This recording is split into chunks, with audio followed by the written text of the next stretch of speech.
विवेक देशपांडे साहब, मैं आपके पास आऊं और इसलिए मैं ये कह रहा हूं कि सारी चीजें एक दूसरे से, जैसा चौधरी हरपाल सिंह ने कहा कि सिख समुदाय को, जिसने आज से नहीं, इस देश के ऊपर जब भी आक्रमण हुआ है, उस पहले आक्रमण को सबसे ज्यादा और सबसे पहले झेलने वाला वही पंजाब है। और उस पंजाब के एक अधिकारी के साथ, पंजाब समुदाय के साथ ये क्या कहा जा रहा है, और उस अधिकारी के साथ एक कलकत्ता में बीजेपी के लोगों ने क्या किया, मैं उसको इसलिए दिखा दे रहा हूं फिर से कि इनकी मानसिकता उससे उजागर हो जाती है। मैं आग्रह करूंगा कि अगर वो वीडियो हो तो दिखा दें, और फिर आपसे मैं सवाल फिर विवेक साहब आपसे पूछता हूं। अगर आग्रह हो वो तो वीडियो चला दीजिए। I will take action on this. Yes, क्योंकि मैंने टर्बन पहना है तो आप लोग ये बोल रहे हैं। अगर मैंने टर्बन ना पहना तो आप मुझे बोलते खालिस्तानी।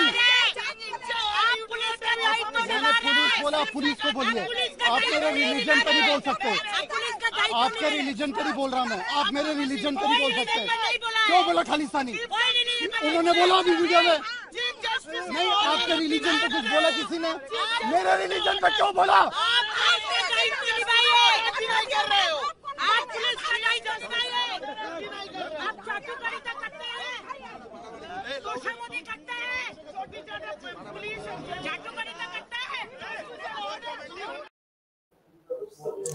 मैं विवेक जी इसलिए कह रहा हूं कि एक आईपीएस अफसर को जो कलकत्ता में जाके ड्यूटी कर रहा है, ये कैसे हिम्मत हो सकती है किसी भी पॉलिटिकल पार्टी के आदमी को ये गाली देने की सार्वजनिक रूप से। मैं इस पे आपका एक वक्तव्य चाहूंगा, और दूसरा वक्तव्य ये चाहूंगा, जो बार बार सरकार बेवकूफ बना रही है, एमएसपी की बात छोड़ के सारी बातें कर रही है, वो किसी तरह से चाहती है कि ये सारा मामला किसान थक जाएं और अपने अपने घर चले जाएं, और उसमें कई किसान नेता हैं, लेकिन ऐसा हो नहीं रहा है। विवेक देशपांडे साहब जी। आनंद जी, ये जो सिख अधिकारी है जिसको किसी बीजेपी के एमएलए ने, शायद किसी नेता ने आतंकवादी कहा, मुझे बिल्कुल आश्चर्य नहीं है। इस तरह की बातें ये धड़ल्ले से बिल्कुल कह सकते हैं। अगर पार्लियामेंट के अंदर एक बीजेपी का एमपी बीएसपी के, उस समय वो जो बीएसपी में थे, दानिश अली, मैं जहां तक उनका नाम ठीक से याद कर पा रहा हूँ, दानिश अली, हाँ, उनके लिए अगर वो बहुत ही खराब शब्दों का चयन कर सकते हैं, उनको आतंकवादी कह सकते हैं, उनको भड़वा कटवा जो भी शब्द है, जितने भी बुरे शब्द है, उनका इस्तेमाल पार्लियामेंट के अंदर कर सकते हैं, तो सड़क पर तो ये किसी को कुछ भी कह सकते हैं। मुझे कोई आश्चर्य नहीं हुआ कि बीजेपी के लोग इस तरह के शब्दों का चयन करें किसी से बात करते समय। और वो तो सरकारी अधिकारी है, उसको आप खालिस्तानी कह रहे हैं, यानी आप किस स्तर पर आप राजनीति को इस देश की ले गए हैं। ये मतलब हर स्तर पर, हर लिहाज से इस देश की राजनीति को सड़क छाप बनाने का एक मिशन सा बीजेपी ने छेड़ दिया है। उसके ही नतीजे के तौर पर हमने ये इस तरह की बात उस शहर के सड़कों पर देखी है, जहां पर ये जो सिख अधिकारी है वो कंप्लेंट कर रहा है, वो चीख रहा है, चिल्ला रहा है, उसके खिलाफ जिस तरह की बात हुई, तो मुझे कोई आश्चर्य नहीं। बीजेपी के लोग कुछ भी कह सकते हैं। जो गोडसे का महिमा मंडन कर सकते हैं, वो किसी को भी आतंकवादी, किसी को भी किसी भी तरह की बात, किसी भी तरह का अनुचित शब्द का प्रयोग वो किसी के खिलाफ भी कर सकते हैं। जिस देश का प्रधानमंत्री कपड़े पहनने के तरीके से ही पता चलता है, इस तरह की बात करता है, और जिस पार्टी का वो नेता है, उस पार्टी में जो आम उनके नेता है और आम जो कार्यकर्ता है, वो भी किसी भी तरह की बात कर सकते हैं।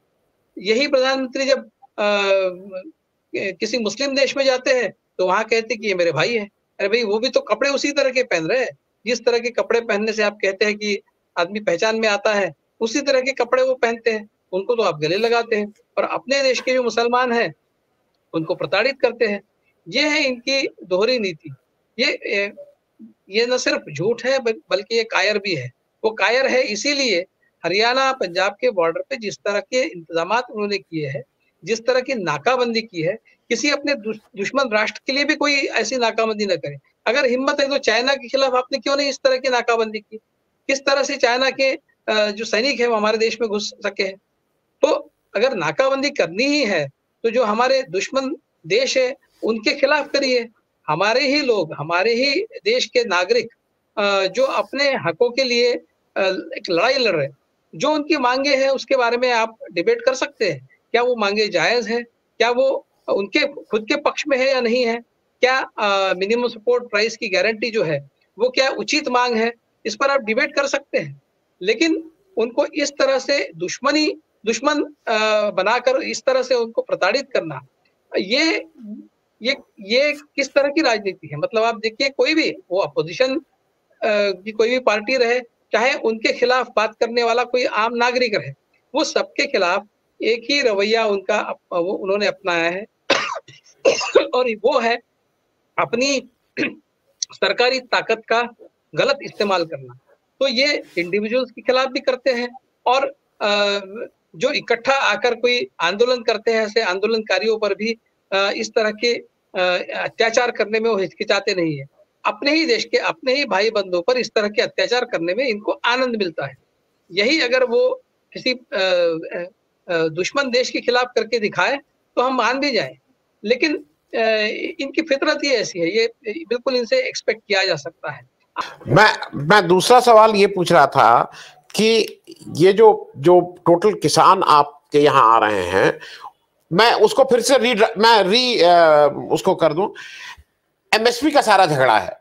सरकार 23 चीजों की एमएसपी हर साल निर्धारित करती है, सरकार करती है, आज से नहीं करती, बहुत दिनों से करती है। सिर्फ किसान ये कह रहे हैं कि जो एमएसपी आप हर साल निर्धारित करते हो उसकी लीगल गारंटी हो जानी चाहिए। अब उसको लेके कि एक्सपेंडिचर है, ये उसमें सिर्फ झूठ फहराया जा रहा है, सिर्फ झूठ। भाई ये एक्सपेंडिचर आप खरीदोगे और कहीं बेचोगे तो एक्सपेंडिचर तो हुआ नहीं। तो इस पे मैं जरा एक समझना चाह रहा हूँ कि उसको के भ्रम फैलाए जा रहे हैं। हाँ जी, एमएसपी का जहां तक मामला है, मुझे लगता है उस पे दो पक्ष है और वो दोनों पक्ष अपने आप में बहुत सशक्त है। मतलब एमएसपी की गारंटी क्यों डिसरप्टिव है ये भी बताने वाला एक पक्ष है, और एमएसपी की गारंटी क्यों मिलनी चाहिए ये भी कुछ लोग बताते हैं। लेकिन जो फर्क एमएसपी और जो ओपन मार्केट है उसमें जो फर्क आता है, जब कभी आता है, वो मिनिमम इनकम सपोर्ट के तौर पर किसानों को दिया जाए, ऐसा मानने वाला एक एक्सपर्ट्स का सेक्शन है। उनका ऐसा कहना है कि एमएसपी की गारंटी अगर दी जाए तो फिर वो पूरा मार्केट जो है उसको डिसरप्ट करेगा और उससे नुकसान किसानों का ही होगा। तो हमें इस मामले में बहुत बारीकी से देखना होगा। बहुत ये नाजुक मामला है। अगर हम एमएसपी की गारंटी ले लेते हैं, उसके बाद अगर मार्केट डिसरप्ट हो जाए और किसानों का नुकसान हो जाए, वो भी हमें नहीं चाहिए। और ये भी नहीं चाहिए कि किसान जो है उनको एक सशक्त एक ऑप्शन न दिया जाए कि उनकी जो कीमतें हैं, मार्केट में जो कीमतें फ्लक्चुएट होती है, उनसे, उस फ्लक्चुएशन से उनको प्रोटेक्ट किया जाए किसी भी तरह से। इसका जब तक अरेंजमेंट, इसका जब तक उसकी तजवीज नहीं होती है, तब तक किसान जो है वो आत्महत्या करते रहेगा। महाराष्ट्र में मैंने विदर्भ के इलाके से मैंने रिपोर्टिंग किया है और मैंने फार्मर्स सुसाइड पर काफी लंबा रिपोर्टिंग बहुत सालों तक किया है। तो मुझे पता है किस तरह से किसानों की जो आय है वो इतनी एबिसमल, इतनी कम होती है। अगर 3 एकड़ का कोई किसान है, 3 एकड़ के जमीन पर वो साल में इतना ही उगा सकता है जिससे उसको 5,000-6,000 रुपए महीने का इनकम हो। 5,000-6,000 रुपए महीने का इनकम जो है, उससे उसकी फैमिली नहीं चल सकती। तो उसका इनकम जो है वो काफी अच्छा हो, वो सुधरे, उसमें उसको बरकत हो। इसके लिए आप क्या कर रहे हैं? आपने कहा था कि 2022 तक किसानों का इनकम दुगना कर देंगे। उसके लिए आपने क्या किया? 2022 अभी 2024 आ गया, 2 साल उसके ऊपर हो गए, लेकिन किसानों का इनकम जो है वो कम ही है। हालांकि बीजेपी वाले जो है, उनकी जो समर्थक है, उनकी जो ट्रोल गैंग है, वो तो इस तरह की बात करती है कि ये सारे जो किसान जो आंदोलन कर रहे हैं, ये सारे पैसे वाले किसान हैं। मतलब ये इनके पास बड़े-बड़े ट्रैक्टर्स हैं और इनके घरों में आप जाकर देखिए किस तरह से काफी रईस ये किसान है। जो किसान सचमुच मर रहा है वो किसान इस आंदोलन में नहीं है। इस तरह का एक नैरेटिव भी बीजेपी के सपोर्टर्स के द्वारा फैलाया जा रहा है।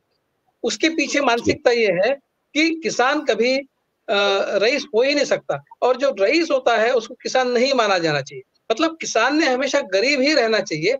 इस तरह की मानसिकता लेकर ये लोग जी रहे हैं। तो अगर किसान के पास पैसा आया है तो क्या उसकी मांगे नहीं हो सकती, और क्या वो उनकी मांगे जायज नहीं हो सकती? तो पैसे वाला जो व्यक्ति है वो किसान नहीं हो सकता इस तरह की बात करके।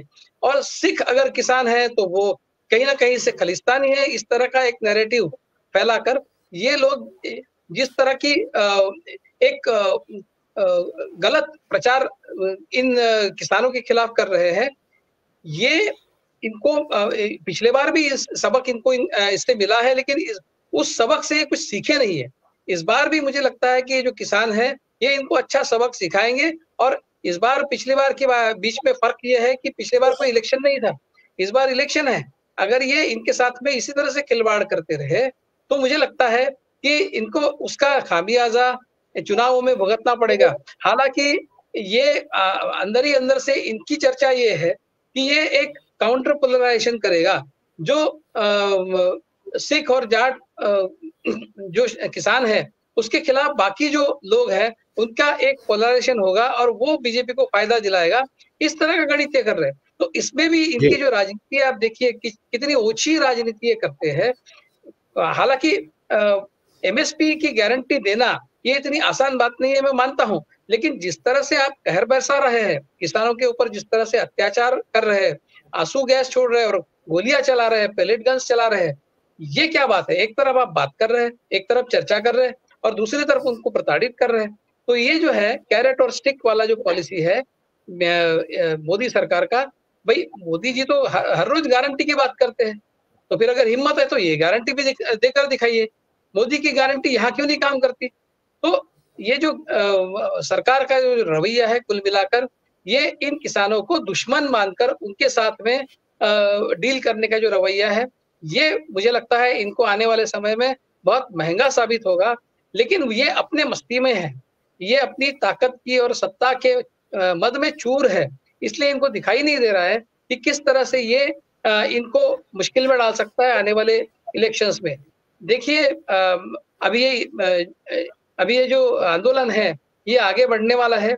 मैं नहीं चाहता कि इसमें किसी भी तरह की हिंसा हो किसानों के खिलाफ, सरकारी हिंसा हो। किसान तो हिंसा नहीं करेंगे, बिल्कुल पिछले बार भी उन्होंने जो आंदोलन किया था वो शांतिपूर्ण ढंग से किया था, लेकिन सरकारी हिंसा इनके खिलाफ हो सकती है जिससे कि किसानों की जान भी जा सकती है। न हो इसकी केयर मुझे लगता है दोनों तरफ से ली जानी चाहिए। सरकार कितनी इनके खिलाफ, इनके बारे में सिंपैथेटिक है ये हमें दिख ही रहा है, लेकिन किसानों को बहुत ही केयरफुली सरकार के साथ डील करना होगा। ये ना हो कि किसानों की किसी स्टेप से इनके जो आंदोलनकारी है उनकी जान को कोई जोखिम हो।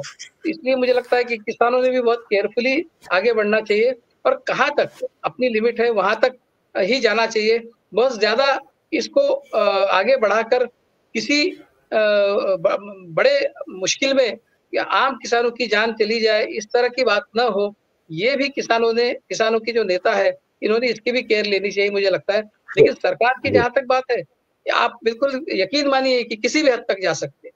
तो क्या हम भी उस हद तक जा सकते हैं? क्या हम भी सरकार के बराबरी में इस तरह की बात को, इस तरह की हिंसा में पार्टिसिपेट कर सकते हैं? ये किसानों के नेताओं को इस बात का ध्यान रखना होगा और अपनी किसानों की जान बचे इसके लिए जो कुछ भी वो कर सकते हैं वो करना होगा। डिमांड जो है वो आगे पीछे कभी भी उनकी फुलफिल हो सकती है, हो सकता है सरकार बदल जाए तो डिमांड भी उनकी फुलफिल हो सकती है। तो थोड़ा सा पेशेंस उन्होंने भी रखना चाहिए ऐसा मुझे लगता है। एमएस के मामले में थोड़ा सा समझदारी से काम भी लेने की जरूरत है, ये भी बात तय है। आनंद जी, मेरे यहाँ पे एक दर्शक हैं, वो कुछ कह रहे हैं कि इन लोगों को कैसे सबक सिखाना चाहिए। देखिए इस देश का जब आजादी हुई, विवेक साहब मैं आपसे भी इस पे, इस आजादी ने हमें एक सबसे बड़ा हथियार, हमारी ताकत दी थी हमारे हाथ में, वोट ठीक से इस्तेमाल करिए, इससे बड़ी ताकत कुछ है ही नहीं। ठीक से इस्तेमाल करिए, अच्छे आदमी को चुनिए, आपकी बहुत सी समस्याएं अपने आप सॉल्व हो जाएंगी। मैं चलते चलते विवेक साहब आपसे इसलिए एक बात कर लूं कि उत्तर प्रदेश के रेफरेंस में और किसान आंदोलन के रेफरेंस में कुछ ऐसा हुआ है कि जयंत चौधरी साहब बेचारे अटक गए हैं। अब जयंत चौधरी साहब अनाउंस कर दिया हम जा रहे हैं, किसान आंदोलन उनके हिसाब से खत्म होने वाला था, अब वो ना इधर के रह गए ना उधर के रह गए। मैं ये इसलिए पूछ ले रहा हूं, आज भी उत्तर प्रदेश में सीट अनाउंस हो गया, मैं पॉलिटिकल क्वेश्चन अब पूछ ले रहा हूं, किसान आंदोलन उस तरफ इंडिया अलायंस के जो सबसे बड़े कंपोनेंट हैं कांग्रेस, वो कह रही है कि भाई हम तो एमएसपी गारंटी कर रहे हैं। ऐसे उसमें जरा आपसे सिर्फ मुझे ये बता दीजिए कि जो ये किसान आंदोलन है उसका कुछ ना कुछ इफेक्ट क्या लोकसभा इलेक्शन 2024 पे पड़ने की संभावना है? संक्षेप में थोड़ा, क्योंकि मेरा समय हो गया है, मैं माफ कीजिएगा आज आपको पूरा समय नहीं दे पाया, लेकिन समय आज हो गया है।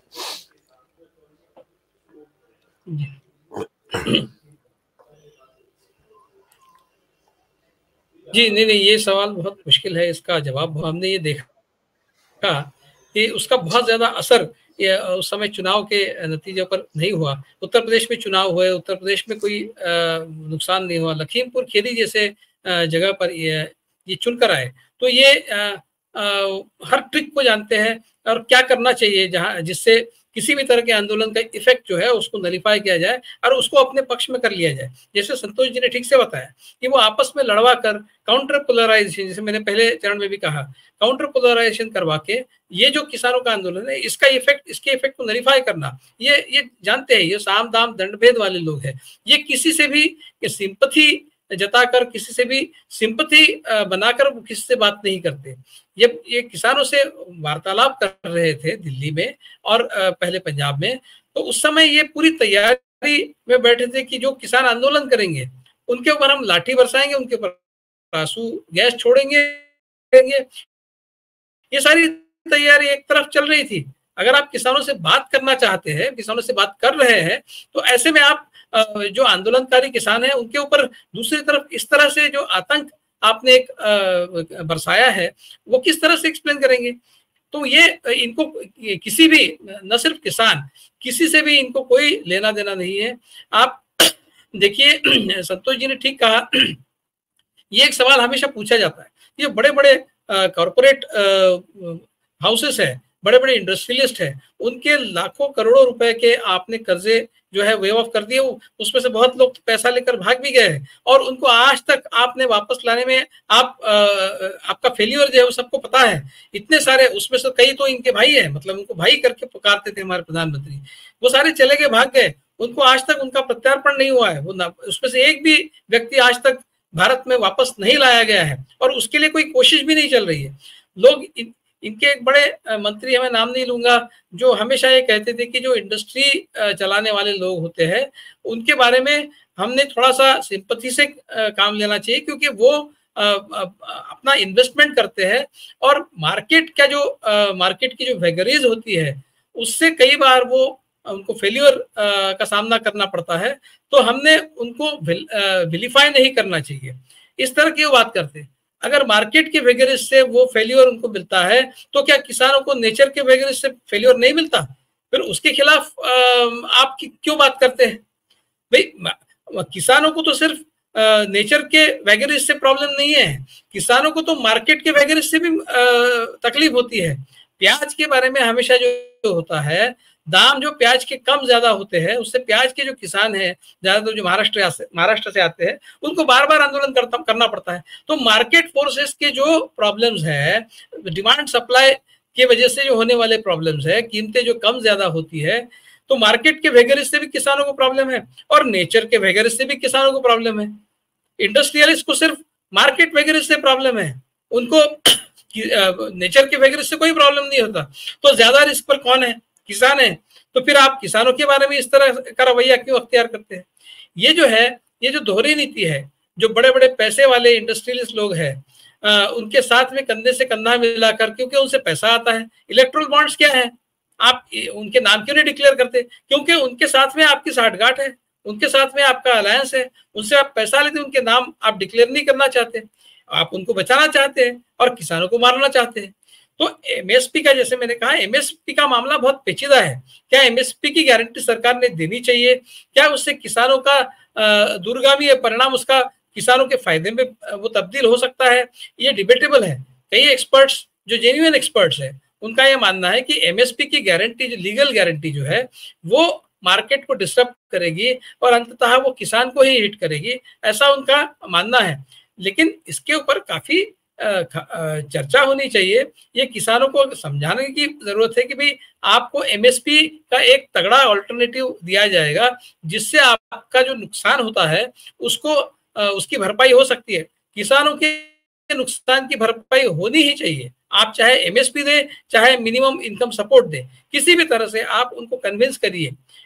तो अब आप हर बार गारंटी की बात करते तो इसकी भी गारंटी दीजिए कि आपकी इनकम को नुकसान नहीं होगा। फिर वो एमएसपी के थ्रू आप उनकी इनकम को कॉम्पेंसेट करना चाहे, या फिर एमएसपी के अलावा कोई दूसरा ऑल्टरनेटिव, तो कोई एक गारंटी उनको दे और उनको आश्वस्त करे, ये होना चाहिए। ये नहीं हो कि आप किसानों पर लाठी बरसाए, आंसू गैस छोड़े और दूसरी तरफ कहेंगे कि हम आपसे बात भी कर रहे हैं। ये दोहरी नीति जो है सरकार की, ये बहुत डेंजरस है और इसका खामियाजा मुझे लगता है अब की बार उनको भुगतना पड़ेगा। पिछली बार उनके जो टैक्टिक्स है वो उनको सक्सेसफुली वो एम्प्लॉय किए।